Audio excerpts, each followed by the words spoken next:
আমরা তিন বোন। আমার বড় বোন আর মেজ বোনের বিয়ে হয়েছে। আলহামদুলিল্লাহ, তারা আল্লাহর রহমতে অনেক ভালো আছেন স্বামী সন্তান নিয়ে। আমি বাসার ছোট মেয়ে, খুব আদরের ছিলাম। যখন যেটা চাইতাম তখন সেটাই পেতাম।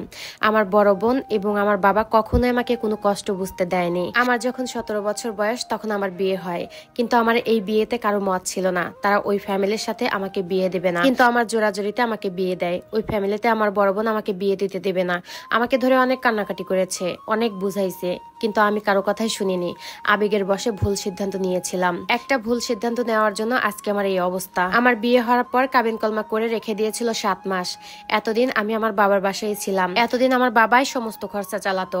শুধুমাত্র একটা ঈদে আমার বড় নানাস আমাকে 2টা 3 পিস দিয়েছিল, আর আমার ভাসুর আমাকে 2টা 1000 টাকা দিয়েছিল, আর আমার হাজবেন্ড আমাকে কিছুই দেয়নি। তারপরও আমার আম্মু কিছুই বলেনি, আমিও কিছু বলিনি, কারণ আমি খুব ভালোবেসেছিলাম তাকে। তারা শুধু একটা কথাই বলতো, আমার শ্বশুর বিদেশে থাকে, সে বিদেশ থেকে আসলে তারপর আমাকে উঠিয়ে নিয়ে যাবে, তার আগে আমাকে উঠিয়ে নিয়ে যাবে না। কিছুদিন পর আমার শ্বশুর বিদেশ থেকে আসলো, কিন্তু তারা আমাকে উঠিয়ে নেওয়ার কোনো কথাবার্তাই বলে না, কারণ তাদের ছেলে রাজনীতিক করতো, এই কারণে আমাকে উঠিয়ে নেয় না।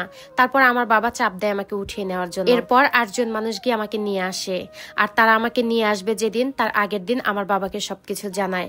আমার বাবা এইভাবে আমাকে নিয়ে আসতে দেবে না, তাই সে রাজি ছিল না। কিন্তু আমি আমার বাবার মুখে মুখে তর্ক করি। জীবনে প্রথম আমি আমার বাবার মুখে মুখে তর্ক করেছি তাদের জন্য।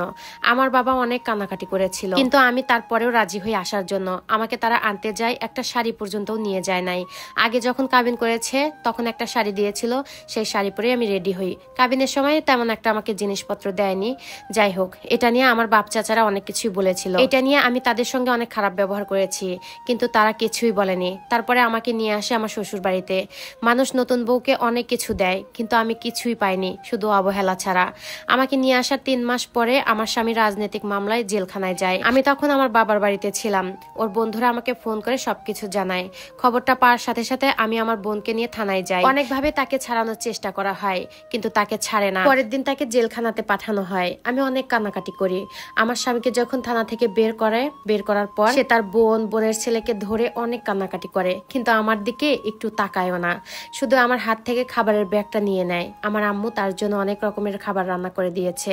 আমার আম্মুকে অনেক ভালোবাসতো, কখনোই কিছুই বলতো না। যাই হোক, জেলখানায় নিয়ে যাওয়ার পরের দিন তার বোনেরা তাকে দেখতে যায়, কিন্তু আমাকে কেউ বলেও না। আমি যখন এই খবরটা শুনতে পাই তখন আমার বোন তার বোনের কাছে কল দেয়, তার সাথে বলে যে আমাকে কেন বললো না, আমাকে কেন সঙ্গে করে নিয়ে গেল না। তখন তারা আমাদেরকে বলে, আমরা আছি আমাদের টেনশনে, আর আপনারা এসেছেন আমাদের সাথে ঝগড়া করতে। এগুলা বলে ফোনটা কেটে দেয়। তারপর আমি একটা উকিলের সাথে কথা বলি আমার ভাসুরকে নিয়ে। যেদিন তারিখ থাকে ওই দিন আমার কাছ থেকে টাকা চাইতো। আমি কোথায় পাবো টাকা? আমার বড় বোন আর আমার বাবা যেটা আমাকে দিত ওটা আমি তাদেরকে দিয়ে দিতাম। আমি টাকা দিলে তারা আমার সাথে কথা বলতো, আর না দিলে নাই। এভাবে আমি একটা মেয়ে হয়ে কোর্টে দৌড়াদৌড়ি করতাম, আর সবসময় কান্নাকাটি করতাম। পরে ওই উকিল ছেড়ে দিয়ে ওর বোন অন্য একটা উকিল ধরে, হাইকোর্ট করে, অন্য উকিল দিয়ে বেল করায়। যখন হাইকোর্ট করে তখন আমি টাকা দেইনি দেখে আমার সাথে তেমন ভাবে কেউ আর কথা বলতো না। পরে আমি অনেক কষ্ট করে কিছু টাকা জমিয়ে আমার পরিবারকে না জানিয়ে ওর বোনের কাছে দেই। অবশেষে 2 মাস 26 দিন পর সে বাসায় আসে। যেদিন বাসায় আসে ওই দিন রাতে আমি সবকিছু ওকে বলি, কিন্তু সে কিছুই বলেনি। সবকিছু শুনেও না শোনার ভান করে বসে আছে। যাই হোক, আমার বিয়ের সময় তাদের কোনো দেনা পাওনা ছিল না বলে আমার বাবা যখন বিদেশ যায় তাদেরকে 50,000 টাকা দিয়ে যায়। আমার ঘরে কিছুই ছিল না, শুধু একটা খাট ছিল আর একটা আলনা ছিল। তাই আমার বাবা আলমারি, ড্রেসিং টেবিল সবকিছুই আমাকে কিনে দিয়ে গেছে। আমার বিয়ের বয়স এখন প্রায় 2 বছর হয়ে গেছে, কিন্তু আমার স্বামী, তার বোন আমাকে অনেক কথা শোনায়। উঠতে বসতে খাইতে শুইতে সবসময় আমাকে কথা শোনায়, আর শুধু বলবে তোমার বাসা থেকে আমাকে কি দিয়েছে, আর সবসময় শুধু বাড়ি থেকে টাকা এনে দিতে বলে। আমি এখন কি করব? আমি কোনো কিছু সহ্য করতে পারতেছি না, আবার বাড়িতেও কাউকে কিছু বলতে পারি না। আমি তো নিজের দোষে আমার জীবনটাকে নষ্ট করে দিয়েছি। যাই হোক, এই সম্পূর্ণ স্টোরিটা একটা আপু লিখে পাঠিয়েছে। আপুটাকে কি বলবো আমি সত্যি কিছু বুঝতে পারতেছি না। আসলে সবাই ঠিকই বলে, পরিবারের বিরুদ্ধে গিয়ে কোনো কিছুই করতে হয় না। বাবা মার মনে কষ্ট দিলে তার শাস্তি ভোগ করতে হয়। যাই হোক, আজকের ভিডিওটা এ পর্যন্তই। ভিডিওটা যদি ভালো লেগে থাকে তাহলে ভিডিওটা অবশ্যই শেয়ার করবেন।